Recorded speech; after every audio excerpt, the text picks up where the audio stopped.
વાવ-થરાદમાં ગેસના બાટલા લેવા ગ્રાહકોની લાંબી લાઈનો. મિતુલ ગેસ એજન્સી ગોડાઉન ખાતે બોટલ લેવા લોકો ઉમટ્યા. યુદ્ધના કારણે ગેસની અછતની અફવાએ લોકોમાં ચિંતા ફેલાવી. ઓનલાઈન બુકિંગમાં મુશ્કેલી હોવાથી લોકો લાઈનમાં ઊભા. એજન્સી સંચાલકો ગ્રાહકોને સમજાવી સહાય કરી રહ્યા છે. દરરોજ અંદાજે 700 ગેસ બાટલોની આવે છે સ્ટોક. ગેસની કોઈ અછત નથી. અફવાઓથી દૂર રહેવા સંચાલકોની અપીલ. ભયના કારણે લોકો બુકિંગ વધારે કરે છે. જેને 3 મહિના બાટલા ચાલતા હતા એ લોકોને એવું મનમાં થાય છે કે બાટલાનો સ્ટોક ઘટી જશે, ચલો આપણે એડવાન્સ બુકિંગ કરાવી દઈએ અને બાટલો લઈ લઈએ. એ જ કારણ મેન છે. અત્યારે ગોડાઉન પર 100 થી વધુ લોકોની લાઈન છે. લોકો બાટલા લેવા માટે લાઈનો લગાવી છે, શું કહેશો?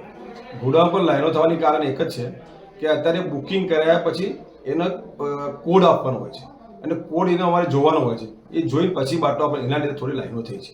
બુકિંગ કરાયા બાદ પણ 10 દિવસ જેટલો સમયગાળો વીતે છે તો પણ બાટલા નથી પહોંચતા હમણાં કેટલાક સમયથી, તો તેને લઈ શું કહેશો? બુકિંગ કર્યાને જે બુકિંગનો સ્ટોક વધારે થઈ જાય, જ્યારે બુકિંગ વધારે થાય તો એના પહોંચવા માટે થોડું કારણ તો બને કે બાટલો 4-5 દિવસ લાગતા હોય છે, 10 દિવસ તો થતા નથી. અત્યારે કેટલો સ્ટોક હાજરમાં છે ને આગામી સમયમાં કેટલો સ્ટોક આવવાનો? આજે મારી 2 ગાડી આવી હતી, 700 બાટલા આવ્યા છે અને કન્ટિન્યુ 700 બાટલા આવે છે.